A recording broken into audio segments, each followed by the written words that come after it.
బేతాళ విక్రమార్క. పిల్లలు, శకపురుషుడుగా పేరుగాంచిన విక్రమార్క మహారాజు క్రీస్తు పూర్వం 1వ శతాబ్ద కాలంలో ఉజ్జయినిని పరిపాలించాడు. ఉదాత్తతకు, జ్ఞానానికి, శౌర్య ధైర్య వీర పరాక్రమాలకు అతడు పెట్టింది పేరుగా ప్రఖ్యాతిగాంచిన మహారాజు. అతడి గురించి ఎన్నో కథలున్నాయి. వాటిలో కొన్ని అతడిలో ఉన్న దైవిక శక్తులను వెల్లడి చేసేవి ఉన్నాయి. అతడికి సంబంధించిన 2 ముఖ్యమైన కథా సంకలనాలలో మొదటిది బహుళ ప్రాచుర్యం పొందిన బేతాళ కథలు లెక్కకు 25 ఉన్నాయి. రెండవది కొన్ని శతాబ్దాల అనంతరం పరమర వంశానికి చెందిన భోజ మహారాజు కనుగొన్న విక్రమాదిత్య సింహాసనానికి సంబంధించిన కథలు, అవి 32 ఉన్నాయి. ఇప్పుడు మేము బేతాళ విక్రమార్క కథలను మీ ముందుంచుతున్నాం. ఈ కథలు ఎంతో ఆసక్తికరమైనవి, ఆలోచనాత్మకమైనవి. ఇక మనం బేతాళ విక్రమార్కుల అనుబంధం ఎలా ఏర్పడిందో తెలుసుకుందామా?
మన రాజ్యంలో అంతా కుశలమే కదా? ప్రజలలో ఏవైనా ఫిర్యాదులున్నాయా? లేదు మహారాజా. ఒక మునీశ్వరుడు తమ కోసం బయట వేచి ఉన్నాడు.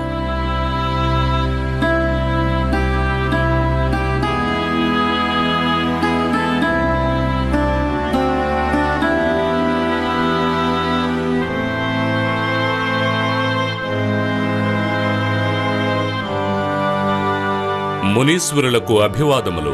తమకేం కావాలో చెప్పండి. రాజా, నేను నీకొక పండునివ్వడానికొచ్చాను. దయచేసి స్వీకరించు.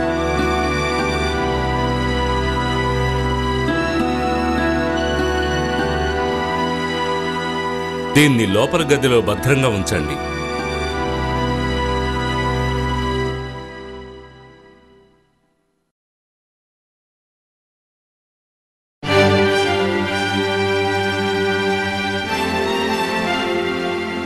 ఈ పండును రోజూ ఆ మునీశ్వరుడు ఎందుకిస్తున్నాడో అర్థం కావడం లేదు. ఇందులో ఏదో మర్మముందని అనిపిస్తోంది మంత్రివర్య. చూసారా, బయట ద్వారం దగ్గర ఒక కోతి కూర్చొని ఉన్నది.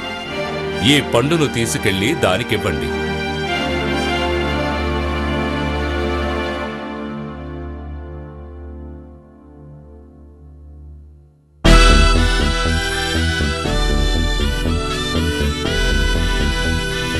చూశారా, ఇది ఎంతో విలువైన రత్నం.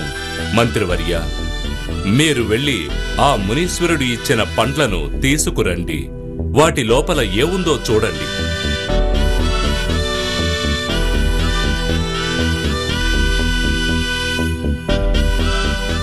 ఈ పండ్లన్నిట్లోనూ విలువైన రత్నాలున్నాయి.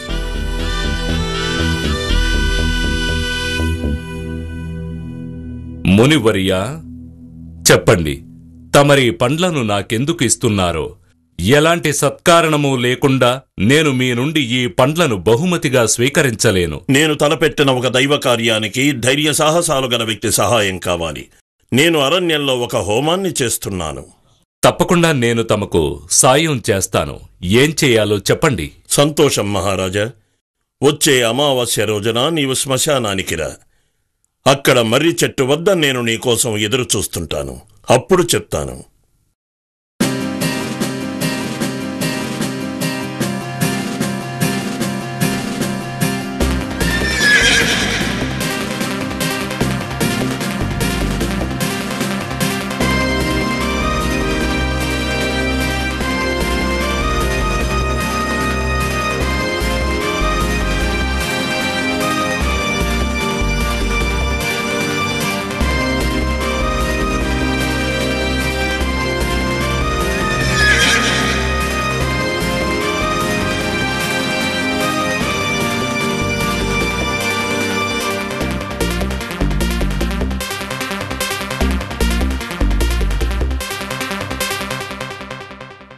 విక్రమార్క, ఈ అడవికి దక్షిణాన ఉన్న ఒక రావి చెట్టుకు ఒక శవం తలకిందులుగా వేలాడుతూ ఉంది. అతడే భేతారుడు అనే దయ్యం. నా హోమం పూర్తి కావాలంటే భేతారుడు నాకు కావాలి. ఇది ఎంతో కష్టమని నాకు తెలుసు. తెలివి, ధైర్య సాహసాలు గలవాడే ఇందుకు సమర్థుడు. నీవీ కార్యాన్ని సాధించగలవన్న నమ్మకం నాకుంది. నీవా భేతారుని ఈ అడవిలో నా హోమ ప్రదేశానికి తీసుకురా. అందుకు నీవు చాలా దూరం నడవాలి. అలాగే మహాత్మా, నేను మీకోసం బేతాళుణ్ణి తీసుకురావడానికి ప్రయత్నిస్తాను. అయితే మీకు బేతాళుడి అవసరమేమిటో నాకు చెప్పండి. హోమం పూర్తయిన తర్వాత నాకు లభించే శక్తులతో నీకోసం, నీ లక్ష్య సాధన కోసం అద్భుతాలు సృష్టించగలను. నా మంత్రశక్తికి కూడా అది చాలా అవసరం. నా ప్రజల సంక్షేమం కోసం నేను ఏమైనా చేస్తాను. వారి కోసం ఎంతటి సాహసానికైనా నేను వెనుకాడను.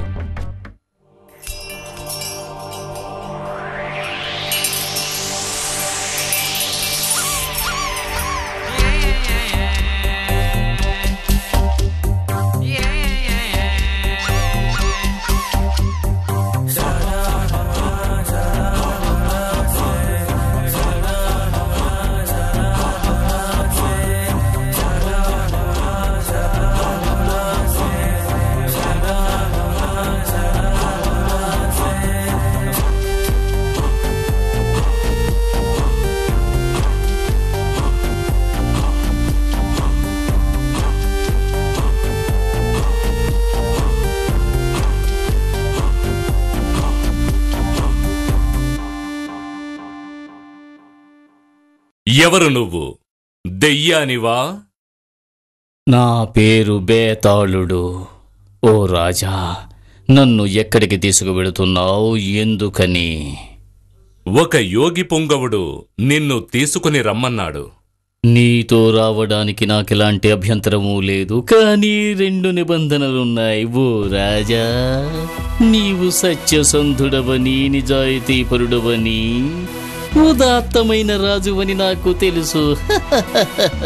నీవు నన్ను నీ భుజాల మీద మోసుకుంటూ ఎంతో దూరం నడవాల్సి ఉన్నది. ఆ శ్రమ తెలియకుండా నేను నీకు కొన్ని కథలు చెబుతాను. ఇక మొదటి నిబంధన, నీవు హోమ ప్రదేశం చేరే వరకు నీవు ఒక్క మాట కూడా మాట్లాడకూడదు. కాదని పెదవి విప్పేవో నేను మళ్ళీ నా స్థావరానికి వెళ్ళిపోతాను.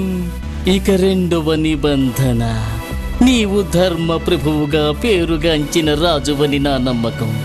నేను చెప్పే కథ పూర్తిగా వినాలి. అందులోని ఒక సమస్యను పరిష్కరించాలి. అందుకు సమర్థుడవని ఆశిస్తున్నాను. నేనడిగిన ప్రశ్నకు సమాధానం తెలిసి చెప్పడానికి నిరాకరించావే అనుకో, అప్పుడు నీ తల 1000 ముక్కలైపోతుంది. ఇక మునీశ్వరునికి సంబంధించిన ఒక ముఖ్యమైన రహస్యం చెబుతాను. అతడొక కపట సన్యాసి నీ సామ్రాజ్యాన్ని హస్తగతం చేసుకోవాలనుకుంటున్నాడు. నువ్వు అప్రమత్తంగా ఉండు. ఆ తర్వాత నీకే అర్థమవుతుందిలే. బేతాళ, నాకు అన్నిటికంటే సత్యము, ధర్మమే ఎక్కువ. నేను ఆ మునీశ్వరునకు మాట ఇచ్చాను, నిన్ను తన వద్దకు తీసుకువెళతానని. ఏది ఏమైనను అది చెయ్యక తప్పదు. ఇక నీవు చెప్పిన నిబంధనల విషయానికి వస్తే వాటికి నేను కట్టుబడి ఉంటాను. సరేనా? నేను నిన్ను నమ్ముతున్నాను ఓ రాజా. ఇక నే చెప్పే కథ విను.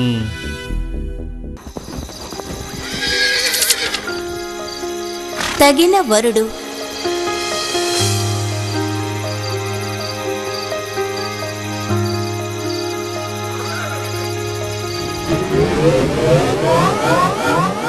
పూర్వకాలంలో యమునా నది ఒడ్డున ఒక బ్రాహ్మణుడు ఉండేవాడు. అతడి పేరు రామచంద్రుడు. అతడు చక్కని విద్యావంతుడు, దైవభక్తి గలవాడు. అతడికి కమలాంబ అనే భార్య, చందన అనే కుమార్తె ఉన్నారు. చందన చాలా అందమైనది, చక్కని ప్రతిభావంతురాలు. కమలా, నేను నా స్నేహితుడి ఇంటికి వెళ్తున్నాను. చాలా కాలం తర్వాత అతను చూడబోతున్నాను. అది సరే గాని ముందు మన అమ్మాయి పెళ్లి గురించి ఆలోచించండి. ఆ విషయం మీరు పట్టించుకోవడం లేదు. ముందు దాని గురించి చూడండి. దానికి మంచి సంబంధం కోసం నా వంతు ప్రయత్నం చేస్తున్నాను. మొన్ననే నా స్నేహితురాలు కామాక్షితో చెప్పాను మన అమ్మాయికి ఏదైనా మంచి సంబంధం ఉంటే చూడమని. మా అన్నయ్య తులసీనాథ్ కూడా అదే పని మీద తిరుగుతున్నాడు. చూడు, నాకు మాత్రం ఆ విషయం తెలీదా? నేను దాని గురించి ఆలోచిస్తున్నాను. రామచంద్రుడు తన మిత్రుడు శాస్త్రి ఇంటికి వెళ్తాడు. చాలా కాలం తర్వాత అతడు తన మిత్రుడిని కలుసుకుంటున్నాడు. రారా ప్రియమిత్రమా రామచంద్ర, ఎన్నాళ్ళైందిరా మనం కలుసుకుని?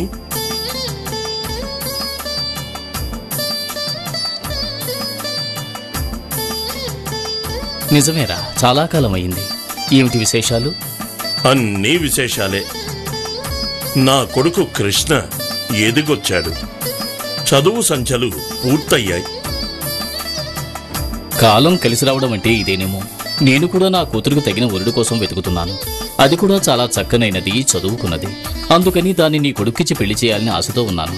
ఒకవేళ నువ్వు నీ భార్య ఒప్పుకుంటే అప్పుడు మన ఇద్దరి సమస్య తీరిపోతుంది. ఏమంటావు? ప్రియమిత్రమా, నీలాంటి పండితుడి కుటుంబంతో వియ్యవందనవన్నది నిజంగా గర్వించదగ్గ విషయం. నేనీ పెళ్లికి ఒప్పుకుంటున్నాను. ఇక నా భార్య కూడా తప్పకుండా ఒప్పుకుంటుంది. అయితే మావాడి కోసం పెళ్లి చూపులకు ఏర్పాటు చెయ్యి. చాలా సంతోషం రా. నేను ఇప్పుడే ఇంటికి వెళ్ళి ఈ శుభవార్త నా భార్యకు చెప్పాలి. ముఖ్యంగా ఈ విషయాన్ని నా కూతురు చందనకి చెప్పాలి. రామచంద్రుడు ఎంతో ఆనందంగా ఇంటికి వెళ్లి తన స్నేహితుడి కొడుకుతో చందన పెళ్లి ఖాయం చేసుకుని వచ్చానని తన భార్యతో చెప్తాడు. కమలా, నేనొక శుభవార్తం తెచ్చాను. అదేమిటో తెలుసా? వచ్చారా? నేను మీకు ఒక విషయం చెప్పాలనుకుంటున్నాను. పొద్దునే నేను చెప్పాను కదా నా స్నేహితురాలు కామాక్షి గురించి. అది మీరలా బయటకు వెళ్ళగానే ఇలా ఇంటికొచ్చింది. మన అమ్మాయికి మంచి సంబంధం చూశానని నాతో చెప్పింది. పెళ్లికొడుకు దాని అక్క కొడుకేనట. ఈ విషయం ఇన్నాళ్ళు నాకు తెలియకుండా ఎలా పోయిందో నాకే అర్థం కావడం లేదు. ఆ అబ్బాయి పేరు దేవరాజట. లక్షణంగా ఉంటాడట, బాగా చదువుకున్నాడట. ఓ కమలా, ఎంత పని చేశావు! నేనిప్పుడే నా స్నేహితుడు శాస్త్రితో మాట్లాడి వాడి కొడుకు కృష్ణతో మన అమ్మాయి పెళ్లి ఖాయం చేసుకొచ్చాను. ఆ అబ్బాయి కూడా అందగాడు, చదువుకున్నవాడు. ఆమె యుక్త వయసుకు రాగానే ఆమె తల్లిదండ్రులు, మేనమావ తులసీనాథ్ ఆమె కోసం తగిన సంబంధం వెతకడం ప్రారంభించారు. మరిప్పుడేం చేద్దాం? ఇప్పుడు నా కూతురికి 3 సంబంధాలు వచ్చాయి. 3 మన ముగ్గురికి కావలసిన వాళ్లే. ఇందులో ఎవరిని కాదనాలి, ఎవరిని అవుననాలి? నిజమేనండి, చాలా గట్టి సమస్య వచ్చి పడింది. ఈ సమస్య తీరేదెలా? నిజంగా ఇది గట్టి సమస్యే. ఈ విషయంలో నిర్ణయాన్ని నా మేనగోడలకే వదిలేద్దాం. ఒక మంచి రోజు చూసుకుని ఆ ముగ్గురు పెళ్లి కొడుకుల్ని ఇంటికి ఆహ్వానిద్దాం. చందన ఎవరిని ఇష్టపడుతుందో చూద్దాం.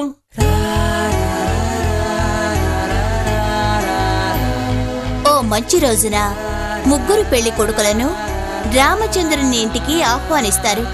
వాళ్లల్లో ఒక్కరిని చందన తన భర్తగా ఎన్నుకోవడానికి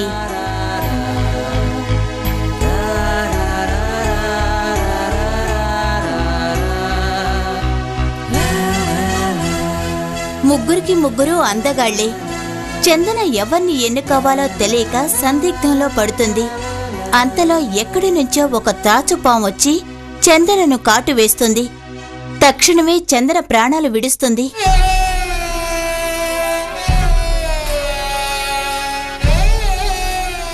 అయ్యో, నా చిట్టి తల్లి, అంతలోనే నీకు 100 ఏళ్ళు నిండిపోయాయా? భగవంతుడా, మేమేం పాపం చేశామని మా బిడ్డను పొట్టన పెట్టుకున్నావు? నేను ఈమెను చూడగానే తనే నా భార్య అనుకున్నాను.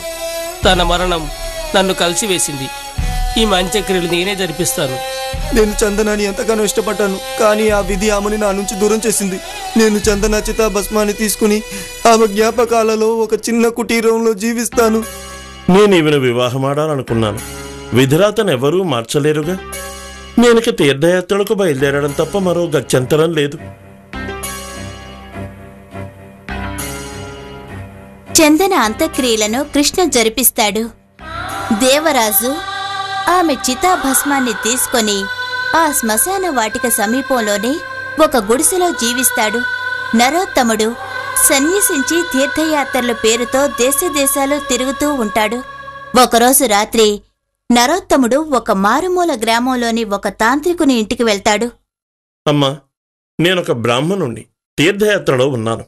ఆకలిగా ఉంది. కాస్త అన్నం పెట్టన్నమ్మా. బాపన, ఇలా రండి రండి, లోపలికి వచ్చి మా ఆతిథ్యాన్ని స్వీకరించండి. ఏటి నానా, అల్లరి చేయదని చెప్పానుగా. అయినా ఆ పిల్లవాడు మళ్లీ ఆమెను విసిగించసాగాడు. దాంతో ఆమెకు కోపం వచ్చి వాణ్ణి పొయ్యిలో పడేసింది. వాడు మంటల్లో కాలిపోయి బూడిదైపోయాడు. ఆమె మాత్రం ఎలాంటి చింత లేకుండా తన పని తాను చేసుకుంటూ ఉంది. నరోత్తముడు నిర్ఘాంతపోయాడు. ఎంత దుర్మార్గురాలు! కన్న కొడుకునే చంపేసింది.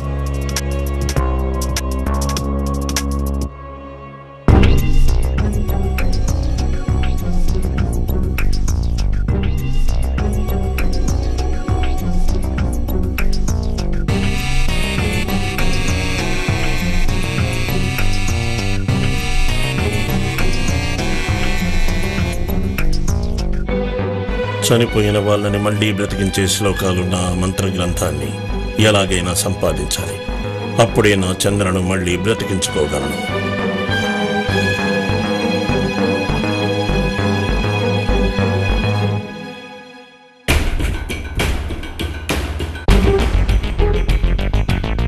రాత్రికి రాత్రే నరోత్తముడు ఆ మాంత్రికుని ఇంట్లోని మంత్రగ్రంథాన్ని దొంగిలించి శ్మశానానికి వెళ్తాడు. అక్కడ దేవరాజు చందన చితాభస్మంతో కనిపిస్తాడు. దేవరాజా, చందన చితాభస్మాన్ని నాకివ్వు. నేనామెను బ్రతికిస్తాను. చనిపోయిన వారిని బ్రతికించే మంత్రం నాకు తెలుసు. ఏమిటి నువ్వు అనేది? చందనని బతికిస్తావా? పరాచకాలాడుతున్నావా? లేదు మిత్రమా, ఈ గ్రంథంలో ఒక మంత్రముంది. నేనా మంత్రాన్ని జపించి ఆ భస్మం మీద నీళ్లు చల్లితే ఆమె సజీవురాలవుతుంది. కృష్ణ ఎక్కడున్నాడు? తను యమునా నది ఒడ్డున ఉంటాడు. చందన అంత్యక్రియల అనంతరం తను అక్కడే ఉంటున్నాడు. ఈ భస్మం తీసుకుని యమునా నది ఒడ్డుకు వెళదాం. అక్కడ మనం కృష్ణను కలుసుకోవచ్చు. మంత్రగ్రంథాన్ని, చందన చితాభస్మాన్ని తీసుకుని నరోత్తముడు, దేవరాజు యమునా నది తీరానికి బయలుదేరారు. అక్కడ వాళ్ళు కృష్ణను చూస్తారు. నరోత్తముడు మంత్రాన్ని జపిస్తూ చితాభస్మం మీద నీటిని చిలకరించిన తక్షణమే చందన గాఢ నిద్ర నుంచి లేచిన దానిలా లేచి నించుంటుంది.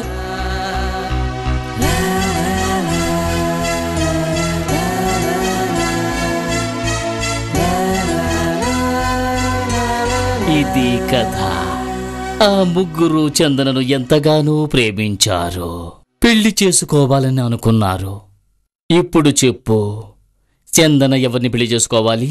నేను చెప్పిన 2 నిబంధనలు నీకు గుర్తున్నాయి కదా?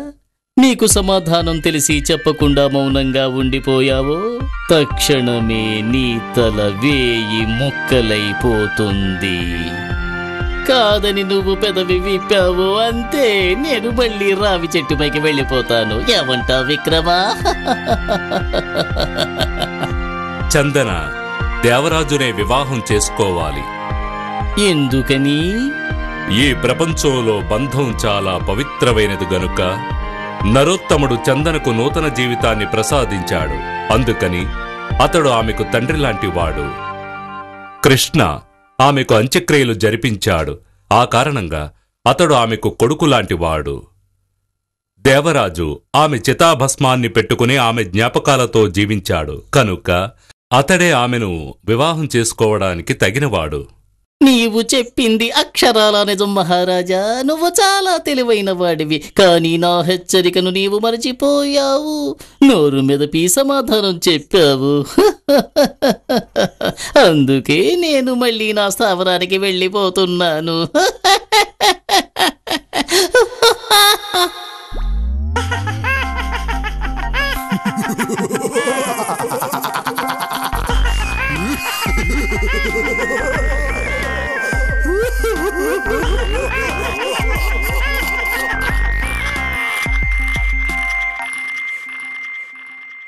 నేను మళ్ళీ నిన్ను పట్టుకుంటాను. మునీశ్వరునకు నేనిచ్చిన మాట నిలబెట్టుకుంటాను.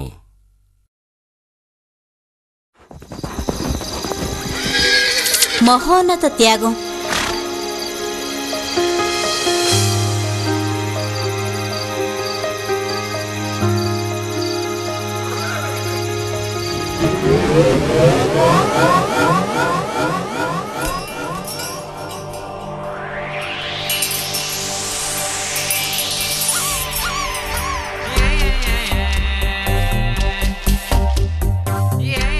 విక్రమార్కుడు మరలా రావి చెట్టు వద్దకు వెళ్లి దానిపైన తల్లక్రిందులుగా వేలాడుతున్న బేతాళుడిని చూశాడు. మళ్లీ అతన్ని తన భుజాల మీద మోసుకుంటూ హోమ ప్రదేశం వైపు నడక సాగించాడు.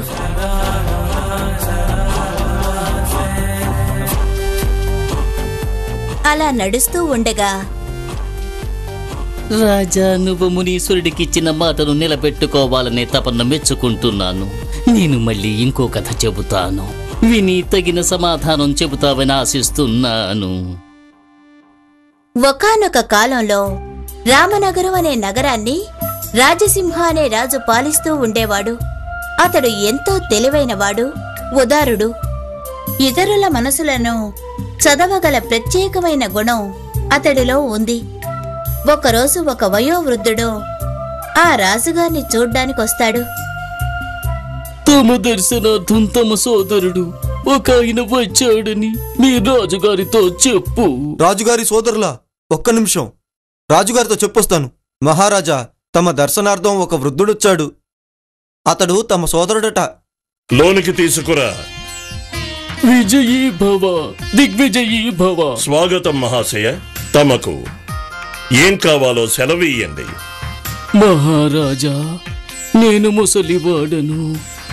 నా పేరు శాంతారాముడు. నేనొక పేద బ్రాహ్మణుడను. ఇంతకు ముందు నాకొక అందమైన భవంతి ఉండేది. ఇప్పుడది పాడైపోయినది. ఇంతవరకు నాకు 2 స్నేహితులు సహాయం చేస్తూ వచ్చారు. కానీ ఇప్పుడు నాకు 3 స్నేహితులు అవసరం అయ్యారు. నా మిత్రులలో 2 నన్ను వదిలి వెళ్ళిపోయారు. అలాగే దూరమైన 2 మిత్రులు బాగా సన్నిహితులైనారు. ఇంతకు తమకు ఏం కావాలి? నేను తమ సోదరుడను. నేనింతవరకు పొందని ఉద్యోగం ఒకటి నీ ఆస్థానంలోనే కావాలి. అనుగ్రహించండి. అందుకు కారణమేమిటో వివరించండి. కారణం, రోజుకు 100 బంగారు కాసులు నాకు కావాలి కాబట్టి. ఈ ముసలివానికి రోజు 100 బంగారు కాసులు కావాలిట. ఏమనుకుంటున్నాడో తనకి తాను. ఇతడేమన్నా గొప్ప అమాత్యుడా? ఇంతకు మీ కుటుంబంలో ఎంతమంది ఉన్నారు? నేను, నా భార్య, నా కొడుకు, నా కూతురు, 4 ఉన్నాం. నా ఆస్థానంలో ఎవ్వరికి నెల జీతమే 100 బంగారు కాసులు లేదు. ఓ రాజా, పోను పోను తమరే తెలుసుకుంటారు నాకింకా ఎక్కువ ఇవ్వచ్చని. సరే, ఇప్పటి నుండే పనిలో చేరు. మంత్రివర్య, ఇతనికిప్పుడే 100 బంగారు కాసులు ఇప్పించండి. కృతజ్ఞతలు మహారాజా. నేనతనికి 100 బంగారు కాసులు జీతంగా ఇచ్చి ఆస్థానంలో నియమించానని మీరందరూ ఆశ్చర్యపోతున్నారు కదూ? అవును మహారాజా. మన పురాణాలలో లక్ష్మీదేవి, సరస్వతీదేవి అక్కా చెల్లెళ్ళు కదా.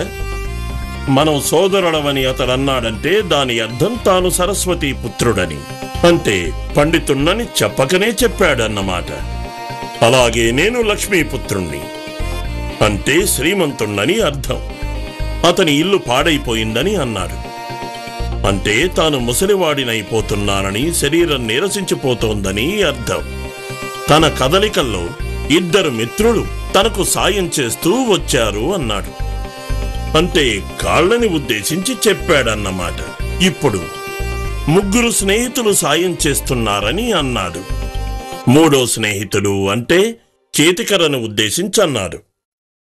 ఇక 2 మిత్రులు తనని విడిచి వెళ్ళిపోయారన్నాడు. అంటే అతడి 2 చెవులు పనిచెయ్యడం లేదని అర్థం. ఎప్పుడూ దూరంగా ఉండే 2 మిత్రులు ఇప్పుడు బాగా దగ్గరయ్యారు అని అన్నాడు. అంటే చూపు మందగించిపోయిందని అర్థం. ఇప్పుడతను దగ్గరగా ఉండే వస్తువులను తప్పించి దూరంగా ఉండే వాటిని చూడలేడు. అతని తెలివితేటలు నన్ను ఆకట్టుకున్నాయి గనక మన ఆస్థానంలో నియమించాను. అతనిలో ఏదో ఒక విశేషమైన గుణం నాకు కనిపించింది. తమరు చేసిన పని ప్రశంసనీయం. ఆ మరునాటి నుండే శాంతారాముడు విధులకు హాజరయ్యాడు. రాత్రి వేళలో రాజమందిరానికి సమీపంలో ఉండేలా నియమించబడ్డాడు. ప్రతిరోజు ఉదయం 100 బంగారు కాసులతో ఇంటికి వెళ్లేవాడు.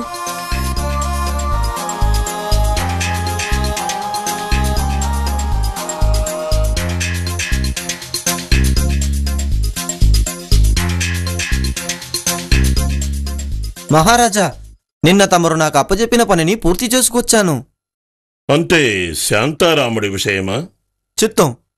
తను జీతం అందుకోగానే అందులో నుంచి 25 కాసులు దానం చేసి రాజుగారి కోసం ప్రార్థించుకోమని చెప్తున్నాడు.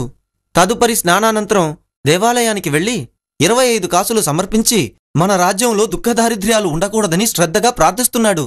20 కాసులు బ్రాహ్మణులకు, బిచ్చగాళ్లకు దానంగా ఇస్తున్నాడు. మిగిలిన దాంట్లో 10 కాసులు కుష్ఠురోగులకు, 10 కాసులు వెధవలకు, అనాథలకు దానంగా ఇస్తున్నాడు. కేవలం 10 కాసులు తన కుటుంబం కోసం ఉంచుకుంటున్నాడు. నిజంగా అతను ఎంత గొప్పవాడు!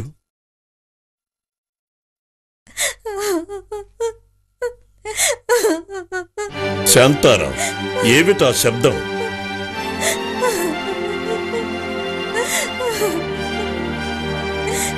శాంతారాం, చూడు, ఇంత అర్ధరాత్రి వేళ ఆమె ఎందుకు ఏడుస్తోందో ఎవరో తెలుసుకునేరా? చిత్తం మహారాజా.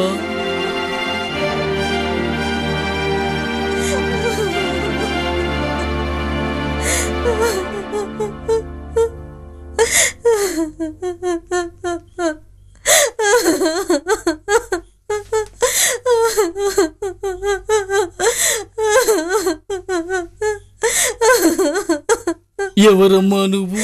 ఎందుకని ఏడుస్తున్నావు? నేను మహాలక్ష్మిని.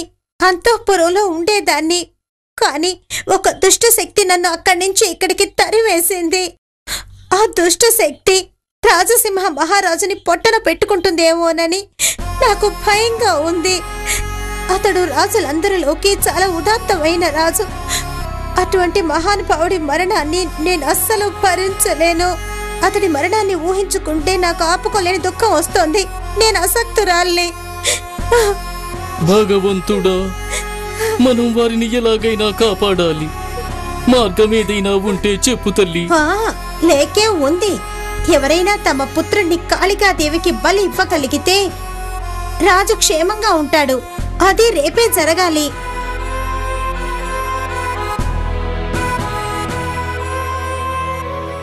అని శాంతారాముడికి చెప్పి అంతర్ధానమైపోతుంది మహాలక్ష్మి.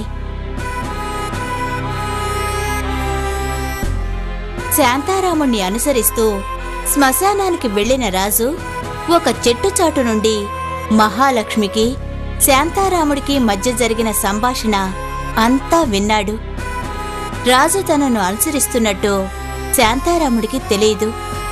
శాంతారాముడు ఇంటికి వెళ్లిపోయాడు. ఏమైందండి? ఇంత రాత్రప్పుడు ఇంత కంగారుగా ఇంటికొచ్చారు? శ్మశానంలో జరిగిందంతా వివరంగా భార్యతో చెప్తాడు.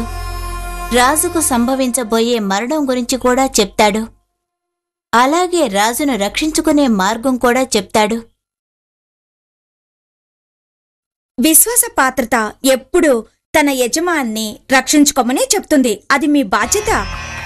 మన అబ్బాయిని తీసుకెళ్లి ఆనందంగా బలి ఇవ్వండి. శాంతారాముడు కొడుకును దేవాలయానికి తీసుకుని వెళ్తాడు. వెంట భార్య, కుమార్తె కూడా కాళికాలయానికి వెళ్తారు.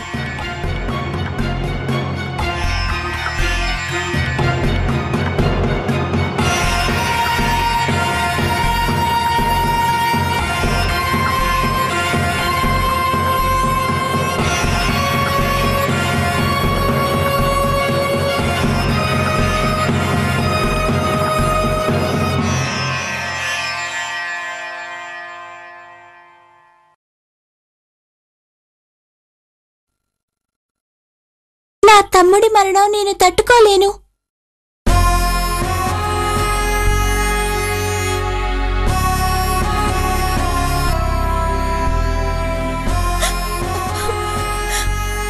నా ఇద్దరు బిడ్డలు చనిపోయిన తర్వాత నేను ఇంకెవరి కోసం బతకాలి?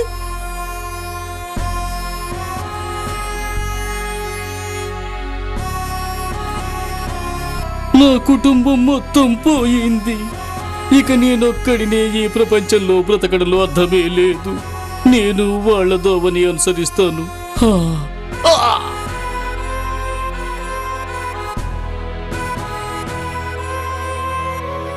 రాజసింహుడు ఆలయానికి వెళ్తాడు. అప్పటికే సమయం మించిపోయింది. ఆ నలుగురు తమ ప్రాణాల్ని త్యాగం చేశారు. అది చూసి రాజసింహుడెంతో దుఃఖించాడు. అమ్మా కాళీమాత, నా కోసం నలుగురు ప్రాణత్యాగం చేశారు తల్లి. అందుకు ప్రతిగా నేను నా ప్రాణాన్ని త్యాగం చెయ్యని పక్షంలో నేను రాజపదవికే అర్హుడను కాను. ఓ కాళీమాత, నా ప్రాణాల్ని కూడా బలి తీసుకో.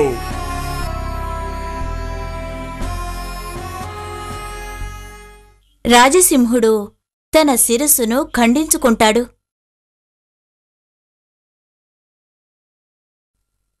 ఈ కథ ఇంతటితో ముగిసింది. ఈ 5 త్యాగాల్లో ఏది మహోన్నతమైనది? సమాధానం తెలిసి కూడా నువ్వు చెప్పకపోయావో నీ తల 1000 ముక్కలైపోతుంది. బేతాళ, త్యాగము ఎప్పుడూ నిస్వార్థమైనది. ఏ కారణము ఉద్దేశము లేకుండా తమని తాము బలి చేసుకోవడమే నిజమైన త్యాగము. అందుకని బేతాళ, నా దృష్టిలో రాజసింహుడి త్యాగమే మహోన్నతమైనది.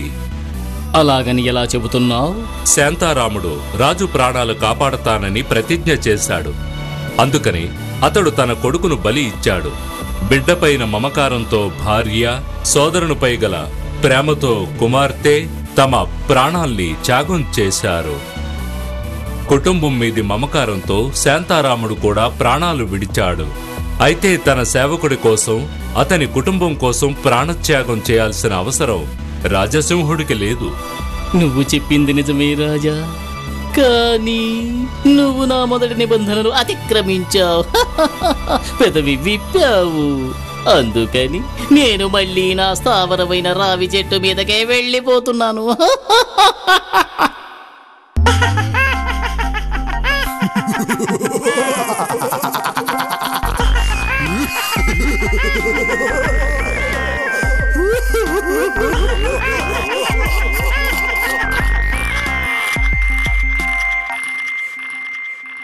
నేను మళ్ళీ నిన్ను పట్టుకుంటాను. మునీశ్వరునకు నేనిచ్చిన మాటని నిలబెట్టుకుంటాను.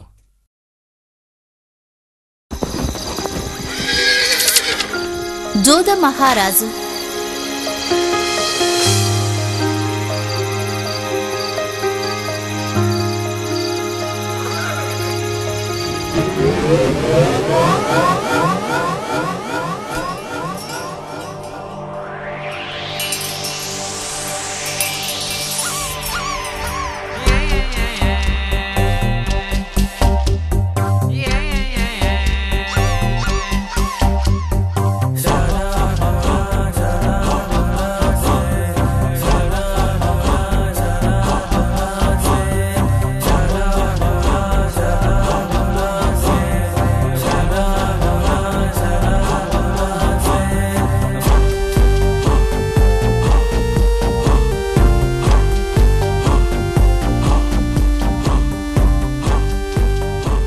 విక్రమార్కుడు మళ్లీ రావి చెట్టు వద్దకు వెళ్ళగా బేతాళుడు చెట్టు కొమ్మకు తల్లక్రిందులుగా వేలాడుతూ కనిపిస్తాడు.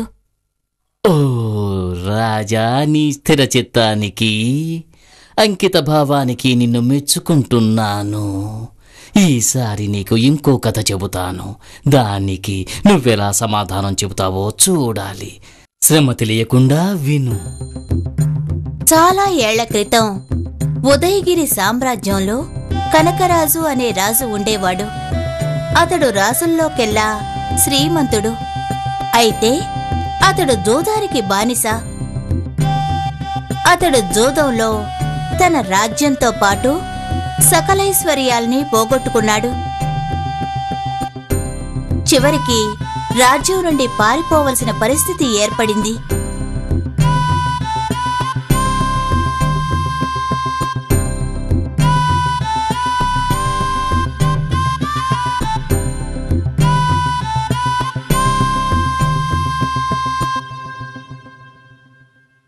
నేనింక ఒక్క అడుగు కూడా నడవలేను. నీరసంతో పాటు ఆకలి వేస్తున్నది. ఈ కారడవిలో నాకింత ఆహారం ఎక్కడ దొరుకుతుంది?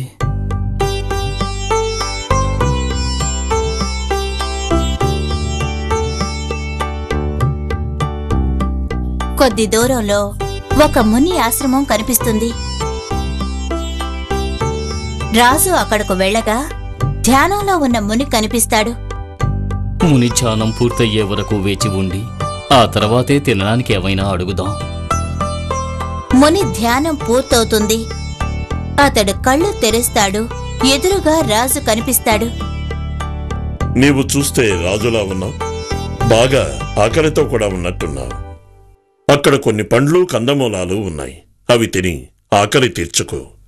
బాగా అలసిపోయినట్టున్నావు. మహాత్మా, నేను ఉదయగిరి మహారాజుని, పేరు కనకరాజు.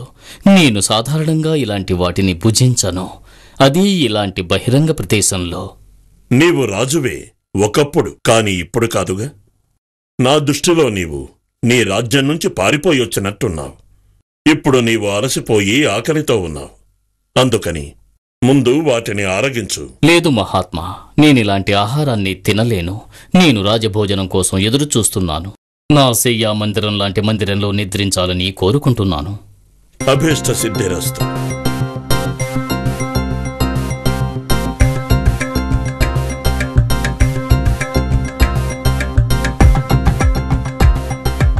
ముని తన మంత్రశక్తితో ఒక రాజభవంతిని సృష్టించి అందులో రాజుకు సకల రాజభోగాలు జరిపించే నిమిత్తం చక్కని దుస్తులు ధరించిన సేవకులను, పరిచారికలను ఏర్పాటు చేస్తాడు.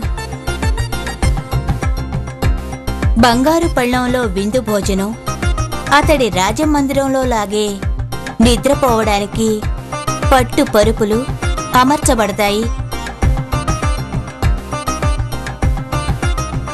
అతడు బాగా నిద్రపోతాడు.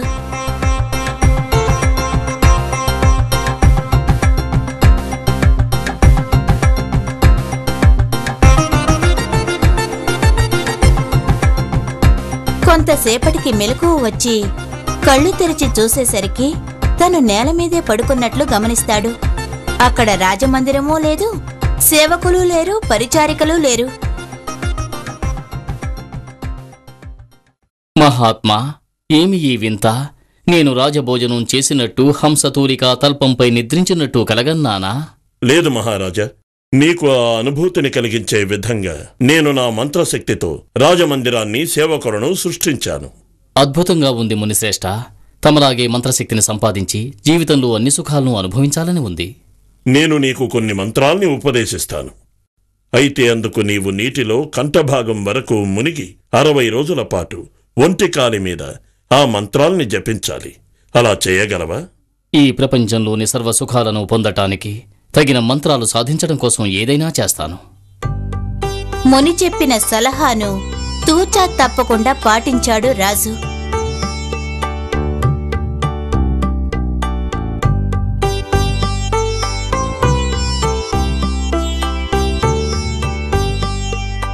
తర్వాత తన మంత్రశక్తిని పరీక్షించుకోవడానికి ప్రయత్నిస్తాడు. కానీ విఫలమవుతాడు. దాంతో అతను మళ్లీ ఆ మునిని ఆశ్రయిస్తాడు. మహాత్మా, తమరు చెప్పినవన్నీ పొల్లుపోకుండా అక్షరాలా పాటించాను, కానీ విజయం సాధించలేకపోయాను. అలాగా? అయితే నీవు ఇంకో తపస్సు చెయ్యి. 40 రోజుల పాటు అగ్నిశయ్య మీద కూర్చుని మంత్రాన్ని జపించు. అలాగే తప్పకుండా చేస్తాను. రాజు అగ్నిశయ్యపై కూర్చొని 40 రోజుల పాటు మంత్రజపాన్ని ఆచరించాడు. తర్వాత తన మంత్రశక్తిని పరీక్షించుకున్నాడు.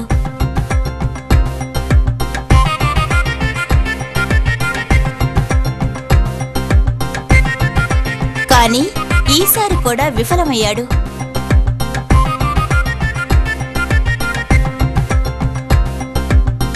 ఆ యోగి పుంగవుడు చెప్పినవన్నీ తూచా తప్పక పాటిస్తూ కఠిన తపస్సు చేశాడు కనకరాజు. అయినా అతడు మంత్రశక్తుల్ని పొందలేకపోయాడు. ఎందుకని? ఎందుకు ఎందుకు ఎందుకు? బేతాళ, ఆ కనకరాజు తన స్వార్థ ప్రయోజనాల కోసం మంత్రశక్తుల్ని సాధించాలనుకున్నాడు. కేవలం ధ్యానం ద్వారానే భగవంతుణ్ణి ప్రసన్నం చేసుకోగలం. అయితే ఆ ధ్యానానికి మానసిక ఏకాగ్రత చాలా ముఖ్యమైనది. నిజం చెప్పాలంటే 60 రోజుల పాటు నీటిలో ఒంటికాలి మీద నిలబడి 40 రోజుల పాటు అగ్నిశయ్యపై కూర్చొని ముని చెప్పిన ప్రకారంగా రాజు తపస్సు చేశాడనడంలో ఎలాంటి సందేహం లేదని చెప్పగలను. కాని అవన్నీ ఆచరిస్తున్నప్పుడు అతని మనస్సు ఎక్కడో ఉంది.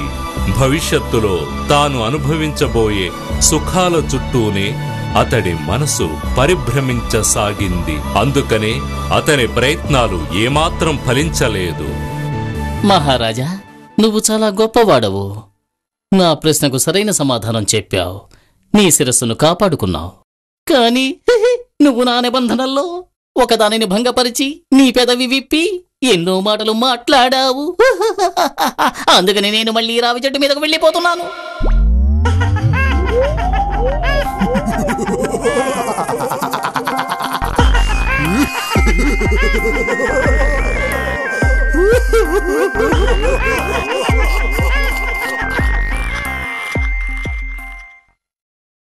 నిన్ను నేను మళ్ళీ పట్టుకుంటాను.